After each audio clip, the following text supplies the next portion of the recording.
বন্ধুরা, গল্প পাঠ শুরু করার আগে আপনাদের কাছে আমার একটি ছোট্ট অনুরোধ। যদি আমার এই গল্প পাঠ আপনাদের ভালো লাগে, তাহলে অবশ্যই একটি লাইক দেবেন, গল্পটি আপনাদের প্রিয়জনদের সঙ্গে শেয়ার করবেন এবং চ্যানেলটি এখনও সাবস্ক্রাইব না করে থাকলে সাবস্ক্রাইব করে পাশে থাকবেন। আসুন এবার তাহলে শুরু করা যাক আজকের গল্প পাঠ। বন্ধুরা, মাঝে মাঝে এমন কিছু রাত আসে যখন মনে হয় চারপাশের দেয়ালগুলো যেন কথা বলতে চাইছে। আপনারা কি কখনো রাতের নিস্তব্ধতায় এমন কোনো শব্দ শুনেছেন যার কোনো উৎস নেই? কিংবা একা ঘরে ল্যাম্পের আলোটা যখন হঠাৎ কেঁপে ওঠে, তখন কি মনে হয়েছে যে আপনার ঠিক পেছনে কেউ দাঁড়িয়ে আছে? হ্যাঁ, আমি ভূতনাথ তান্ত্রিকের কথা বলছি।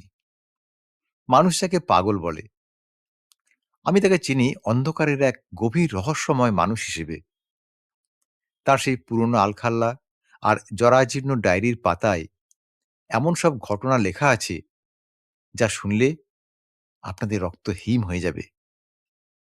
আসুন, আমি আজ আপনাদের সকলকে স্বাগত জানাই আমাদের ভূতনাথ তান্ত্রিকের ডায়েরি সিরিজের প্রথম পর্বে। তৈরি তো?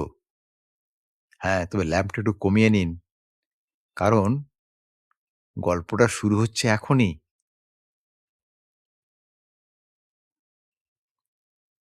শীতের সেই সন্ধ্যাটা ছিল অদ্ভুত রকমের নিস্তব্ধ।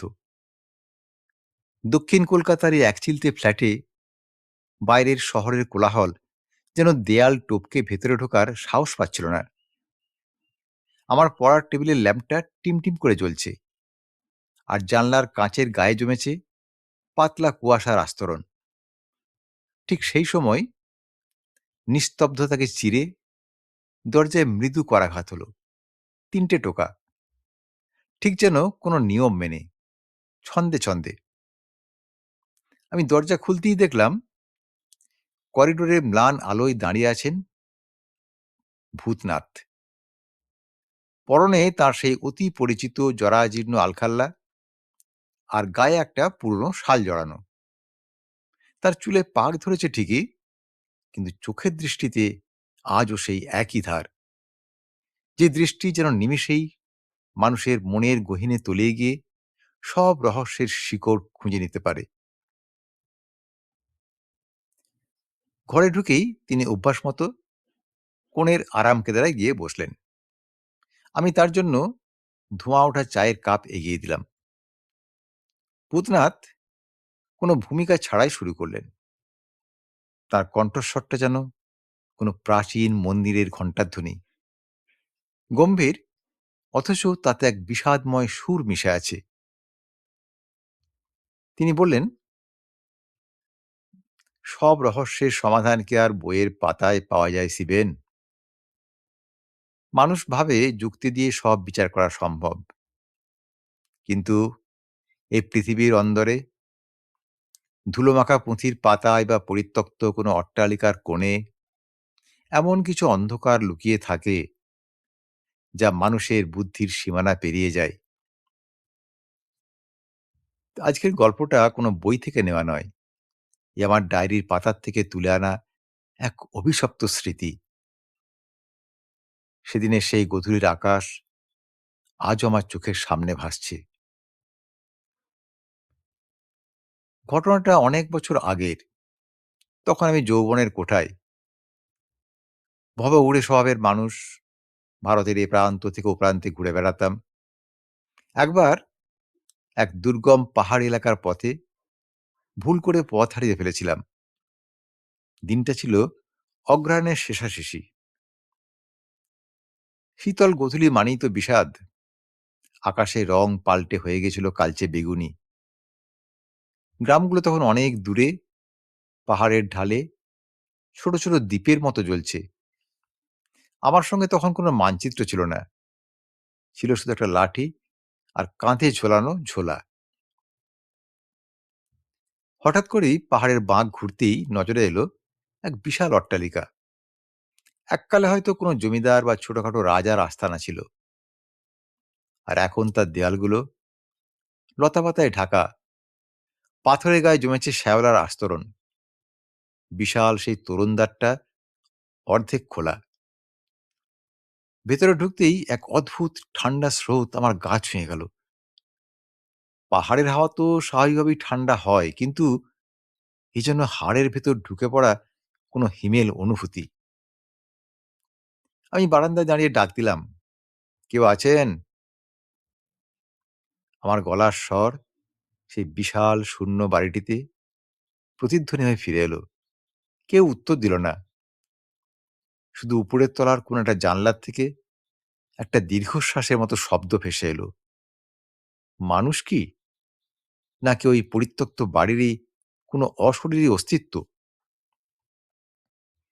আমি জানতাম তান্ত্রিক হওয়ার সুবাদে আমার সহজাত কিছু প্রবৃত্তি আছে, যা বিপদ আসার আগে জানান দেয়।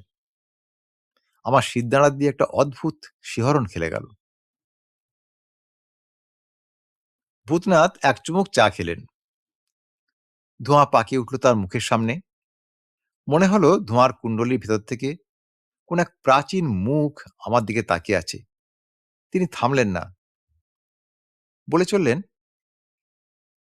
আমি যখন সেই বাড়ির সদর দালানে পা রাখলাম, তখন সূর্য পুরোপুরি ডুবে গেছে। চারপাশটা কেমন যেন ভারী হয়েছিল, যেন নিঃশ্বাস নেওয়ার মতো বাতাসও সেখানে নেই। বাড়িতে বিদ্যুৎ নেই, কিন্তু অদ্ভুতভাবে মাঝের হলঘরের বিশাল একটা ঝাড়লণ্ঠন থেকে মৃদু আলোর বিচ্ছুরণ আসছিল। অথচ সেখানে কোনো মোমবাতি বা কুপির চিহ্ন মাত্র নেই। আমি সিঁড়ি বেয়ে উপরে উঠলাম। কাঠের সিঁড়িগুলো আমার প্রতিটা পদক্ষেপে আর্তনাদ করে উঠছে। দ্বিতীয় তলার করিডোরে পৌঁছাতেই থমকে দাঁড়ালাম। করিডোরের শেষ প্রান্তে একটা ছোট্ট ঘর। দরজাটা একটু খোলা। ভেতর থেকে ভেসে আসছে একটা কান্নার শব্দ, কিন্তু সেই কান্নার ধরনে কোনো মানুষই আবেগ নেই। যেন কোনো যন্ত্র থেকে নিঃসৃত হচ্ছে সেই অমানসিক হাহাকার। সেই মুহূর্তে মনে হলো সময় যেন স্থির হয়ে দাঁড়িয়ে আছে। বাইরে ঝিঝি পোকার ডাক, পাহাড়ের হাওয়া, সব বন্ধ। শুধু এই কান্নার শব্দটা আমার অস্তিত্বকে কাঁপিয়ে দিচ্ছে। আমি পকেট থেকে একটা দেশলাই বের করে একটা মশাল জ্বালানোর চেষ্টা করলাম, কিন্তু অবাক কাণ্ড, দেশলাই জ্বলছে না। বারংবার ঘষার পরেও ফসফরাসের সে নীল শিখাটা যেন কোনো অদৃশ্য শক্তি নিভিয়ে দিচ্ছে। সেই মুহূর্তে আমি বুঝেছিলাম, এই বাড়িতে আমি একা নই। এই বাড়ির প্রতিটা ইঁটে, প্রতিটা কাঠের কড়িকাঠে মিশে আছে কোন এক অতৃপ্ত আত্মা, যারা এককাল এখানে ছিল, আজও তারা এখান থেকে বের হতে পারেনি।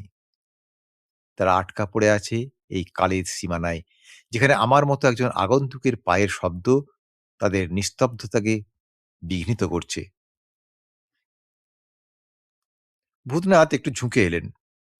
তার চোখের মণি দুটো ল্যাম্পের আলোয় অস্বাভাবিক উজ্জ্বল দেখালো। তিনি ফিসফিস করে বললেন, শিবেন, বিশ্বাস করো, ওই মুহূর্তটা ছিল আমার জীবনের সবচেয়ে বড় পরীক্ষার। আমি তখন তান্ত্রিক হওয়ার সাধনায় দীক্ষিত হচ্ছি। গুরু বলেছিলেন, ভূতনাথ, মৃত্যু তো জীবনের শেষ নয়, মৃত্যু হলো এক নতুন যাত্রার শুরু। কিন্তু কিছু আত্মা যাত্রা শুরু করতে পারে না। তারা এই পৃথিবীর চৌকাঠেই থমকে থাকে। তাদের সাথে কথা বলা মানেই নিজের সত্তাকে তাদের অন্ধকারের সাথে জড়িয়ে ফেলা। সেদিন আমি সেই অন্ধকারের মুখোমুখি দাঁড়িয়েছিলাম। জানলার বাইরে একটা পেঁচা ডেকে উঠল। মনে হলো ভূতনাথের গল্পের সাথে সাথে প্রকৃতিও যেন একটা রহস্যময় সুর ধরল। তিনি আবার চায়ের কাপে চুমুক দিয়ে স্থির দৃষ্টিতে আমার দিকে তাকিয়ে রইলেন। বুঝলে শিবেন, সেদিন গোধূলির সেই শেষ আলোটুকু ছিল আমার একমাত্র সম্বল। কিন্তু সেই অন্ধকার বাড়ি আমাকে অন্য কিছু দিতে চেয়েছিল, একটা আমন্ত্রণ। একটা অভিশপ্ত হাতছানি। আমি জানি সেদিন যদি আমি পিছু ফিরে দৌড়াতাম, হয়তো আজ ভূতনাথ তান্ত্রিক বলে কেউ বেঁচেই থাকতো না। কিন্তু আমার ভিতরকার সেই অদম্য কৌতূহল, সে অজানা অন্ধকারে ডুব দেওয়ার নেশা আমাকে বাধ্য করেছিল সেই ঘরের দরজার দিকে এগিয়ে যেতে। ভূতনাথ একটু হাসলেন। সেই হাসিতে এক অদ্ভুত প্রশান্তি ছিল। আচ্ছা, পরের ঘটনাগুলো আজ আর বলব না। কারণ কিছু সত্য একসাথে হজম করা যায় না বন্ধু। সেই হাহাকার আর সেই পরিত্যক্ত বাড়ির রহস্যের সাথে জড়িয়ে ছিল এমন এক কাহিনী যা তোমার বিশ্বাসের ভিত নাড়িয়ে দেবে। তিনি আরাম কেদারা থেকে উঠে দাঁড়ালেন। আলখাল্লাটা গায়ে ভালো করে জড়িয়ে নিলেন। জানলার পর্দার ফাঁক দিয়ে তখন চাঁদের আলো এসে পড়েছে তার মুখের উপর। মনে হলো এই মানুষটা নিজেই যেন এক জীবন্ত ডায়েরি, যার প্রতিটি পৃষ্ঠায় লেখা আছে পৃথিবীর অদেখা সব ঘটনা। তিনি দরজার কাছে গিয়ে দাঁড়ালেন। যাওয়ার আগে আমার দিকে তাকিয়ে বললেন, আগামী অমাবস্যায় আমি আবার আসব। ডায়েরির পরের পাতাটা আমি সেদিন উল্টাবো। মনে রেখো, অন্ধকারকে আমরা ভয় পাই কারণ আমরা তার ভাষা জানি না। কিন্তু একবার যদি সেই ভাষা বুঝে যাও, তাহলে আর ভয় পাবে না। বরং ওই অন্ধকারের সাথে বন্ধুত্ব হয়ে যাবে। আমি অবাক হয়ে তাকিয়ে রইলাম। ভূতনাথ নিঃশব্দে ঘর থেকে বেরিয়ে গেলেন। আমি জানতাম তিনি যখন ফিরবেন, তখন আবার কোনো এক অদ্ভুত ঘটনার সাক্ষী হতে হবে আমাকে। নিস্তব্ধতার চাদরটা আবার ঘরে নেমে এলো। আমি শুধু ভাবতে থাকলাম, ওই পরিত্যক্ত জমিদার বাড়িটিতে ঠিক কি ছিল? কেন সেই কান্নার শব্দ আজও ভূতনাথের কানে প্রতিধ্বনি হয়ে বাজে? গল্পের রেশ তখনও আমার মনের ভেতর কাজ করছে। আমি ল্যাম্পটা নিভিয়ে দিলাম। অন্ধকার ঘরে তখন শুধু আমার নিজের নিঃশ্বাসের শব্দ, যেন আমিও জড়িয়ে পড়েছি ভূতনাথের সেই অভিশপ্ত স্মৃতির সাথে। দ্বিতীয়বার যখন ভূতনাথ আমার ঘরে এলেন, বাইরের আকাশটা তখন মেঘলা, ঝিরঝিরে বৃষ্টি পড়ছে। তিনি আরাম কেদারায় বসতেই এক ধরনের শীতল স্রোত যেন ঘরে ঢুকে পড়ল। চায়ের কাপে চুমুক দিয়ে তিনি সরাসরি সেই পুরনো বাড়ির প্রসঙ্গে ফিরে গেলেন। গতবার বলেছিলাম না, আমি সেই ঘরের দরজার দিকে এগিয়ে যাচ্ছিলাম? আজ সেই ঘরের ভেতরকার কথা বলি। ভূতনাথের কণ্ঠস্বর আগের চেয়েও নিচু ও গম্ভীর হয়ে এলো। আমি আমার মশালের অভাবেই যখন অন্ধকার করিডোরে দাঁড়িয়ে আছি, তখন ওই অমানসিক কান্নার শব্দটা হঠাৎ থেমে গেল। এক মুহূর্তের নিস্তব্ধতা, যেন কেউ শ্বাস চেপে আমার উপস্থিতি টের পাওয়ার চেষ্টা করছে। আমি খুব সাবধানে পকেট থেকে একটা ছোট্ট কাঁচের শিশি বের করলাম। তার ভেতর সামান্য একটু ভস্ম আর গন্ধকের গুঁড়ো ছিল। তান্ত্রিকদের কাছে এই জিনিসগুলো সাধারণ নয়, এগুলো হলো সুরক্ষার কবচ। আমি আঙুল দিয়ে মেঝেতে একটা বৃত্ত আঁকলাম। ঠিক যে মুহূর্তে বৃত্তটা পূর্ণ হলো, অমনি ঘরের ভেতর থেকে এক তীব্র বাতাসের ঝাপটা এসে আমার গায়ে আছড়ে পড়ল। মনে হলো কেউ যেন আমাকে ধাক্কা দিয়ে সরিয়ে দেওয়ার চেষ্টা করছে, কিন্তু আমি নড়লাম না। আমি জানি এই শক্তির সাথে লড়াই করতে হলে পায়ের নিচের মাটি শক্ত রাখা জরুরি। ঘরটার ভেতর তখন ঘুটঘুটে অন্ধকার, কিন্তু আমার তান্ত্রিক অভ্যাসে আমি অনুভব করছিলাম ঘরে কেউ না কেউ আছে। কোণের দিকে তাকিয়ে দেখলাম একটা পুরনো কাঠের পালঙ্ক। পালঙ্কটার উপর জমেছে অন্তত কয়েক ইঞ্চি পুরো ধুলোর আস্তরণ। তার উপর একটা আয়না, কাঁচে ঢাকা এক অদ্ভুত ধূসর আভা। আয়নাটা সাধারণ নয়, তার ধারগুলো রূপোর কারুকার্য করা, কিন্তু তাতে কালো জং ধরেছে। আমি যখন সেই আয়নার সামনে দাঁড়ালাম, ল্যাম্পের স্বল্প আলোয় দেখলাম আমার নিজের মুখটা সেখানে প্রতিফলিত হচ্ছে না। প্রতিফলিত হচ্ছে এমন কিছু যা আমার চেনা জগতের বাইরে। আয়নার গভীরে দেখা যাচ্ছে এক চত্বর, ঝড়ের রাত। বৃষ্টির ঝাপটায় অস্পষ্ট দেখা যাচ্ছে এক নারীকে। সে হাত বাড়িয়ে কাউকে ডাকছে, তার চোখের জল আয়নার ভেতর দিয়ে গড়িয়ে পড়ছে। এমনটা মনে হলো যে আমি আমার হাত বাড়িয়ে দিতেই আঙুলে এক ফোঁটা ঠান্ডা জল স্পর্শ করল। এরপর ভূতনাথ একটু থামলেন। তার হাতের কাঁপুনির আভাস পেলাম চায়ের কাপের শব্দে। তিনি ফিসফিস করে বললেন, "তুমি বিশ্বাস করবে না শিবেন, ওই মহিলার মুখটা হুবহু আমার মৃত মায়ের মতো ছিল। অথচ আমার মা মারা গিয়েছেন আমার জন্মের সময়। এই পরিত্যক্ত বাড়িতে শত মাইল দূরে সেই অতৃপ্ত আত্মা কি আমার সাথে কথা বলতে চেয়েছিল? নাকি আয়নাটা আমাকে এক মায়া বা ভ্রমের জগতে নিয়ে গেছিল?" আমি সম্মোহিতের মতো আয়নার দিকে তাকিয়ে রইলাম। হঠাৎ সেই আয়নার ভেতরের নারীটি তার হাতের আঙুল দিয়ে আয়নার কাঁচের উপর কিছুটা লিখতে শুরু করল। আঙুলের ঘষায় ধুলো পরিষ্কার হয়ে সেখানে ফুটে উঠল একটা শব্দ, মুক্তি।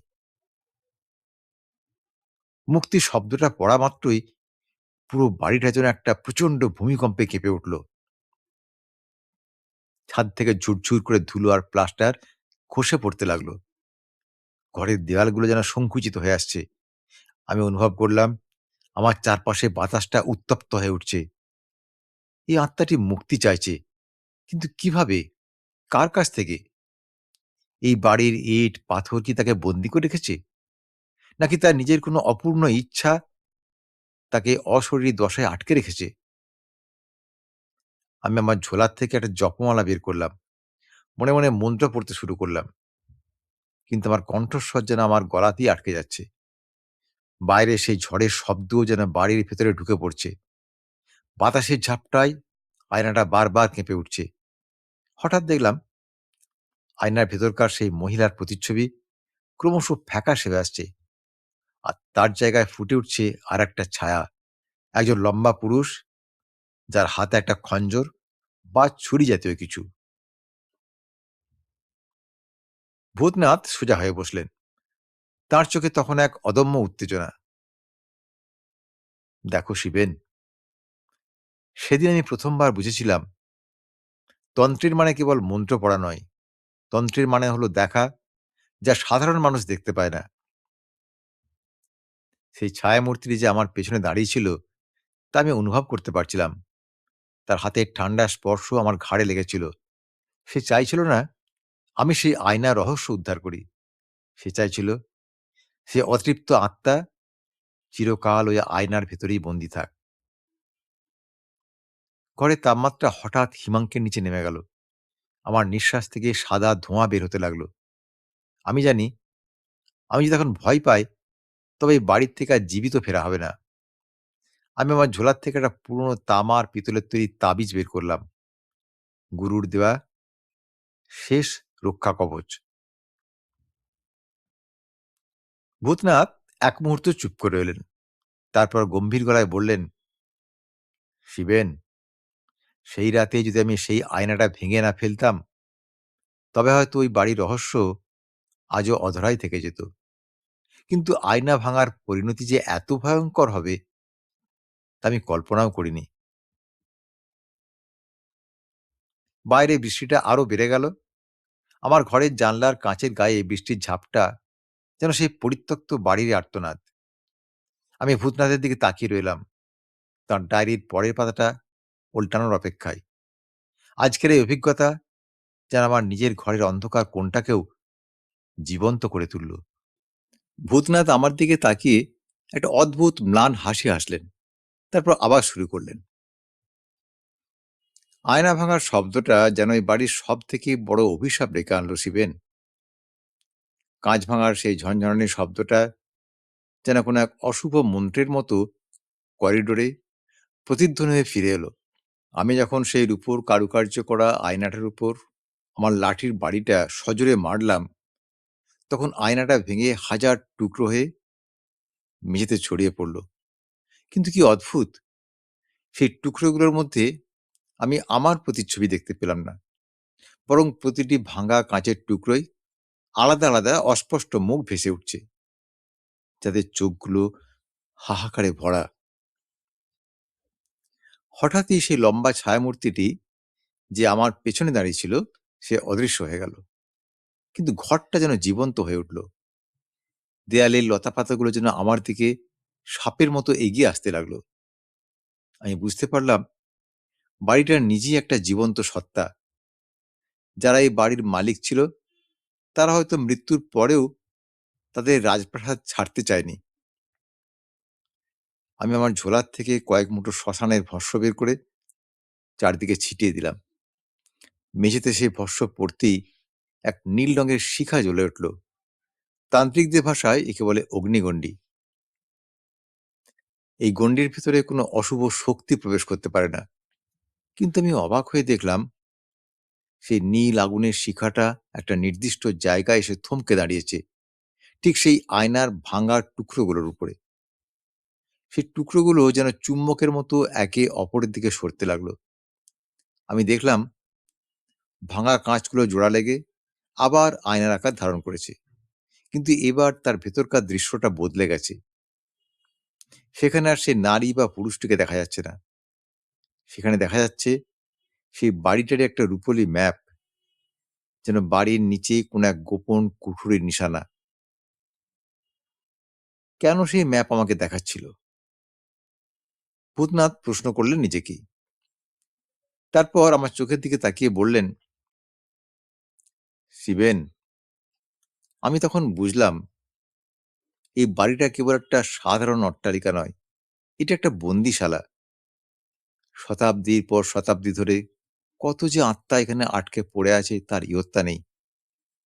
তারা আমার কাছে মুক্তি চাইছে না, তারা চাইছে আমি যেন তাদের এই অভিশপ্ত বাড়ির ভিত্তিমূলটা ভেঙে দিই।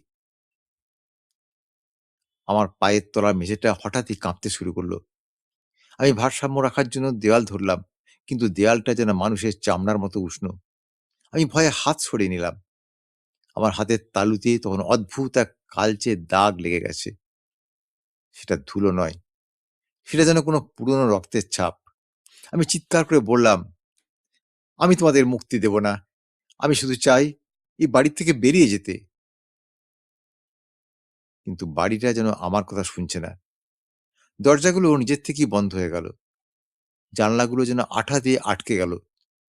আমি একা পাহাড়ের চূড়ায় এক অভিশপ্ত বাড়ির ভেতর, যেখানে অন্ধকারের নিজস্ব একটা ভাষা আছে। আমি তখন আমার গলার তাবিজটা খোলার চেষ্টা করলাম। গুরু বলেছিলেন, যদি কখনো মনে হয় সব পথ বন্ধ, তখন তাবিজের ভেতরের সেই প্রাচীন মন্ত্রটা উচ্চারণ করতে। আমি তাবিজটা খুললাম। ভেতরে একটা খুব সরু কাগজের টুকরো ছিল। তাতে কোনো ভাষা লেখা নেই, লেখা আছে কিছু জ্যামিতিক চিহ্ন। আমি সেই চিহ্নগুলো মেঝেতে আঁকতে শুরু করলাম। প্রতিটা চিহ্ন আঁকার সাথে সাথে বাড়িটা সেই অমানসিক চিৎকার আর আর্তনাদ কমে আসতে লাগলো, যেন এক অদৃশ্য যুদ্ধের অবসান হচ্ছে। কিন্তু আমার চোখের সামনে তখন এক ভয়াবহ দৃশ্য। দেয়াল ভেদ করে অগণিত ছায়া বেরিয়ে আসছে। তারা আমার দিকে আসছে না, তারা সবাই মিলে জড়ো হচ্ছে সেই আয়নাটার সামনে। তারা কি আয়নার ভেতর দিয়ে কোথাও চলে যাচ্ছে? সেদিন আমি প্রথমবার বুঝেছিলাম, শিবেন, ভূতনাথের গলায় এবার এক অদ্ভুত ভাব। মানুষ যখন বলে সে তান্ত্রিক বা সাধক, সে আসলে প্রকৃতির নিয়ম ভাঙার চেষ্টা করে। কিন্তু প্রকৃতি বা অশরীরী শক্তিরা সবসময় তাদের নিজস্ব নিয়মে চলে। আমি শুধু তাদের পথটা সহজ করে দিয়েছিলাম, কিন্তু আমার পরিণতি কথা তখন আমি ভাবিনি। বাইরে তখন বজ্রপাত শুরু হয়েছে। ঘরের ভেতর সেই নীল আলোর আভা যেন আরো গাঢ় হয়ে উঠল। ভূতনাথের মুখটা সেই আলোয় কেমন যেন ফ্যাকাশে দেখাচ্ছিল। আমি আর কথা বাড়ালাম না। তার চোখের ওই দৃষ্টি বলে দিচ্ছিল গল্পটা আরো অনেক গভীরে যাচ্ছে। তিনি থামলেন, চায়ের কাপে চুমুক দিয়ে একটা দীর্ঘশ্বাস ফেললেন। মনে হলো তিনি যেন সেই পুরনো বাড়িতেই ফিরে গেছেন। আমি তার দিকে তাকিয়ে রইলাম, পরবর্তী অধ্যায়ে রহস্য উন্মোচনের অপেক্ষায়। ভূতনাথের চোখ দুটো তখন যেন ল্যাম্পের শিখার সাথে তাল মিলিয়ে কাঁপছে। তিনি নিচু গলায় বললেন, চতুর্থ অধ্যায়টি ছিল আমার জীবনের সবচেয়ে বড় বাজি, শিবেন। বাড়িটি যেন আর আমাকে সহ্য করতে পারছিল না। ঘরটা যখন কাঁপছিল, তখন আমি অনুভব করলাম মাঝের হলের মেঝের ঠিক নিচ থেকে এক গভীর গুঞ্জন ভেসে আসছে, যেন কয়েক হাজার মানুষ একসাথে ফিসফিস করে কথা বলছে। সেই আওয়াজ মানুষের ভাষার মতো নয়, বরং তো অনেকটা সরীসৃপের হিসি শব্দের মতো।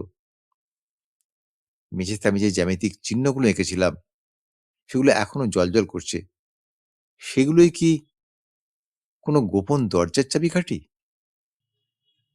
আমি আমার ঝোলার থেকে শেষ সম্বল বের করলাম, একটি শুকনো ভূর্জপত্র এবং তার উপর আলতো করে ছড়ানো কর্পূর। গুরু বলেছিলেন, যদি কখনো কোনো অশুভ শক্তির কেন্দ্রবিন্দু খুঁজে পেতে হয়, তবে আগুনের শিখাই হলো একমাত্র পথপ্রদর্শক। আমি ভূর্জপত্রতে আগুন দিলাম। কর্পূরের তীব্র গন্ধ আর নীল শিখার আলোয় ঘরের অন্ধকার কোণগুলো যেন সরে যেতে লাগলো।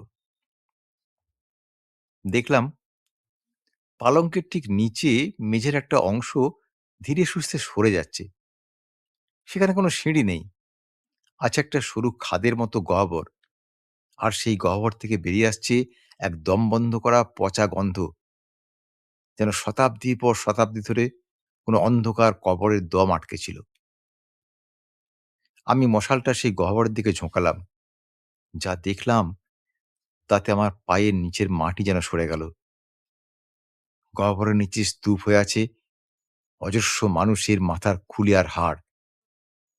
কিন্তু সেই হাড়ের গাদাগুলোর উপর রাখা আছে একটি অদ্ভুত বস্তু, একটি পিতলের পাত্র, যার ভেতর থেকে ঠিক আগের আয়নাটার মতোই একটা ধূসর কুয়াশা বের হচ্ছে। হঠাৎ গহ্বর থেকে একটা ঠান্ডা হাত আমার গোড়ালিতে খপ করে ধরল। মানুষের হাত নয়, হাড়ের আঙুল। আমি চিৎকার করে উঠতে গেলাম, কিন্তু আমার গলা দিয়ে কোনো আওয়াজ বেরোলো না। সেই শক্তি আমাকে নিচের দিকে টানছে। আমার মনে হলো ওই হাড়ের স্তূপের মধ্যে আমিও মিশে যাব। আমি মুহূর্তের মধ্যে আমার পকেট থাকা সেই তামা আর পিতলের তাবিজটা গহ্বরের উপর ছুঁড়ে দিলাম। সাথে সাথে একটা বিকট চিৎকার শোনা গেল, যেন পাহাড়ের পাথর চূর্ণ বিচূর্ণ হয়ে যাচ্ছে। সেই পিতলের পাত্রটা দুমড়ে মুচড়ে গেল। আর ঠিক সেই মুহূর্তে ওই গহ্বরের ভেতর থেকে বেরিয়ে এলো এক ছায়ামূর্তি, সেই লম্বা পুরুষটি যাকে আমি আয়নার ভেতরে প্রথম দেখেছিলাম। কিন্তু এবার সে আর আমার দিকে তেড়ে এলো না। সে যেন আমার সামনে দাঁড়িয়ে কুর্নিশ করছে। তার চোখ দুটো ছিল একদম সাদা, যেন তাতে কোনো মণি নেই। সে ভাঙা ভাঙা গলায় বলল, যুগ যুগ ধরে আমরা এই অন্ধকার শাসন করছি। তুমি কে? তুমি কি আমাদের মুক্তি দিতে এসছো, নাকি নিজেও বন্দী হতে এসেছো? আমি ভয়ে কাঁপতে কাঁপতে বললাম, আমি সাধক, আমি এই পৃথিবীর শান্তি চাই। তোমরা কেন মানুষের শান্তি কেড়ে নিয়েছো? ছায়ামূর্তিটা অট্টহাসি হেসে উঠল। সেই হাসিতে ঘরটা আবার কেঁপে উঠল। সে বলল, শান্তি?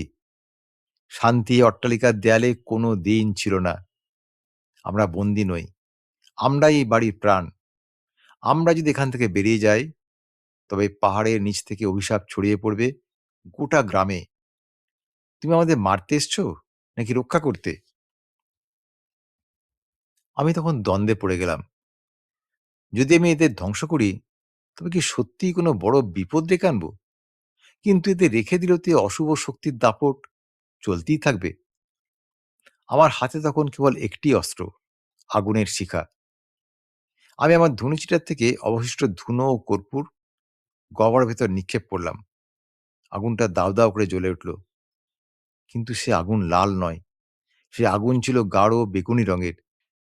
সেই শিখার তাপে ওই ছায়ামূর্তিটি ধীরে ধীরে বাষ্পের মতো মিলিয়ে যেতে লাগলো। কিন্তু যাওয়ার আগে সে আমার দিকে তাকিয়ে এক ভয়ঙ্কর কথা বলে গেল, যা আজও আমার কানে বাজে। সে ফিসফিস করে বলল, তুমি আমায় শেষ করলে, কিন্তু আমার এই অভিশাপের একটা অংশ তুমি তোমার সাথে নিয়ে ফিরবে। আজ থেকে অন্ধকার আর তোমাকে ছেড়ে যাবে না, ভূতনাথ।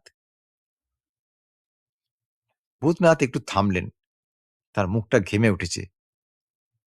তিনি বললেন, শিবেন, সেই রাতে এই গহ্বরের মুখটা হঠাৎ বন্ধ হয়ে গেল। আমি যখন জ্ঞান ফিরে পেলাম, তখন ভোরের আলো ফুটেছে। আমি সেই পরিত্যক্ত জমিদার বাড়ি বারান্দায় শুয়ে আছি, কিন্তু আমার হাতের দিকে তাকিয়ে দেখলাম সেখানে এখনো সেই নীলচে ছোপটা রয়ে গেছে। তিনি তার ডান হাতটা আমার ল্যাম্পের আলোর সামনে ধরলেন। আলোর নিচে তার হাতের ত্বকের নিচে সত্যি এক অদ্ভুত নীলচে রেখা দেখা যাচ্ছে, যেন কোনো শিরা নয়, বরং অন্য কোনো অস্তিত্ব। ভূতনাথের কণ্ঠস্বর এবার আগের চেয়েও শান্ত। তিনি যেন বহু দূরের কোনো এক স্মৃতির থেকে কথা বলছেন। সকালে যখন ঘুম ভাঙল, দেখলাম সূর্য উঠেছে। পাহাড়ের কোলে সেই কুয়াশা ঢাকা জমিদার বাড়িটার ধ্বংসাবশেষ তখন দিনের আলোয় একদম সাধারণ একটা ভাঙাচোরা অট্টালিকা। গতরাতের সেই নীল আগুন, সেই হাড়ের গাদা, সেই অশুভ ছায়ামূর্তি, সব যেন এক দুঃস্বপ্ন। আমি দ্রুত সেখান থেকে বেরিয়ে আসার জন্য হাঁটতে শুরু করলাম। পাহাড়ি পথ, পায়ে পাথর ফুটছে, কিন্তু আর মনে কোনো ক্লান্তি নেই। আছে শুধু এক অদ্ভুত শূন্যতা। তিনি আমার দিকে তাকালেন। ল্যাম্পের আলোয় তার মুখটা যেন কোনো এক প্রাচীন ভাস্কর্য। শিবেন, আমি সেদিন বাড়ির থেকে বেরিয়ে আসার সময় পেছন ফিরে একবারও তাকাইনি, কিন্তু অদ্ভুতভাবে আমার পায়ের আওয়াজ ছাড়া যেন অন্য একজোড়া পায়ের আওয়াজ আমার পিছু পিছু আসছিল। আমি থামলে সে আওয়াজ থামে, আমি হাঁটলে সেও হাঁটে। সেই থেকে আমি বুঝলাম, শয়তানকে ধ্বংস করা যায় না, তাকে বহন করে নিয়ে চলতে হয়। আমি এই মৃদুস্বরে জিজ্ঞেস করলাম, তারপর ভূতনাথ, আপনি কি সেই ছায়ার সাথে সারা জীবন কাটিয়েছেন? ভূতনাথ একটু হাসলেন। সে হাসিতে এক গভীর বিষাদ মিশেছিল। বললেন, সেই থেকে আজ এই ৭০ বছর বয়সে দাঁড়িয়ে আমি এই সিদ্ধান্তে এসেছি, মানুষ যাকে ভূত বলে তা আসলে তার নিজেরই অবদমিত সত্তার প্রতিচ্ছবি। আমি সেই অভিশপ্ত বাড়ির আত্মাগুলোকে মুক্তি দিইনি। আমি কেবল তাদের আমার এই হৃদয়ের এক কোণে একটা আশ্রয় দিয়েছি। আমার এই হাতের শিরায় যে নীল রেখা দেখছো, ওটা কোনো রোগ নয়। ওটা হলো সেই অশরীরী শক্তির চিহ্ন, যারা আজও আমার সাথে কথা বলে। আমি স্তব্ধ হয়ে বসে রইলাম। ভূতনাথ ধীরে সুস্থে নিজের আলখাল্লাটা গায়ে জড়িয়ে নিলেন। জানলার বাইরে তখন অকাল বৃষ্টি থেমে গেছে। চাঁদের আলো মেঘের ফাঁক দিয়ে উঁকি মারছে। তিনি বললেন, আজকাল যখনই একা থাকি, গভীর রাতে সেই বাড়ির আর্তনাদ আমার কানে আসে। আমি কিন্তু ভয় পাই না। কারণ আমি জানি, অন্ধকার ছাড়া আলোর কোনো অর্থ নেই। আমরা যারা এই রহস্যের পথে হাঁটি, আমাদের সঙ্গী আসলে এই অশরীরী বন্ধুরাই। তিনি আরাম কেদারার থেকে উঠে দাঁড়ালেন। দরজার কাছে গিয়ে থামলেন। আমার দিকে তাকিয়ে বললেন, মনে রেখো শিবেন, কোনো তান্ত্রিকই পুরোপুরি জয়ী হয় না। আমরা কেবল সময়ের সাথে আপোস করে চলি। আজ তবে আসি। ডায়েরির পাতাগুলো আবার ভরা দরকার। তিনি কুয়াশা ভরা অন্ধকার করিডোরের দিকে হাঁটতে শুরু করলেন। আমি ল্যাম্পটা নিয়ে দরজা পর্যন্ত গেলাম, কিন্তু করিডোরে কেউ নেই। সিঁড়ির নিচের দিকে তাকালাম। সেখানে শুধু এক মুঠো ধূসর ছাই পড়ে আছে, যা থেকে ধূপের একটা কড়া গন্ধ ভেসে আসছে। ভূতনাথ আর নেই, যেন রাতের কুয়াশার সাথেই তিনি মিশে গেছেন। বন্ধুরা, আপনারা শুনলেন তো ভূতনাথ তান্ত্রিকের ডায়েরির প্রথম পর্ব। ভূতনাথ আজ আমাদের শিখিয়ে দিয়ে গেলেন যে প্রতিটি ভয়ের আড়ালে একটি করুণ কাহিনী লুকিয়ে থাকে। আমরা কি সত্যিই ভূতকে ভয় পাই, নাকি আমাদের মনের ভিতর লুকিয়ে থাকা সেই অজানাকে ভয় পাই? আপনাদের মতামত নিচে কমেন্ট করে জানান। আর হ্যাঁ, ভূতনাথ তো বলেই গেলেন, অন্ধকার আমাদের চারপাশে আছে। পরের বার যখন একা ঘরে ল্যাম্প নিভিয়ে শুতে যাবেন, তখন একবার ভেবে দেখবেন তো, আপনার সাথে সত্যিই কি কেউ নেই তো?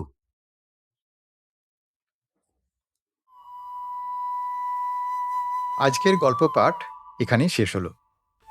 গল্পটি আপনাদের কেমন লাগলো তা অবশ্যই কমেন্টে লিখে জানাবেন। আপনাদের প্রতিটি মতামত আমাকে আরও ভালো কাজ করার অনুপ্রেরণা দেয়। আর যদি গল্প পাঠ ভালো লেগে থাকে তাহলে একটি লাইক দিন, গল্পটি শেয়ার করুন এবং চ্যানেলটি এখনও সাবস্ক্রাইব না করে থাকলে সাবস্ক্রাইব করে পাশে থাকুন। সবাই ভালো থাকুন, সুস্থ থাকুন। নমস্কার।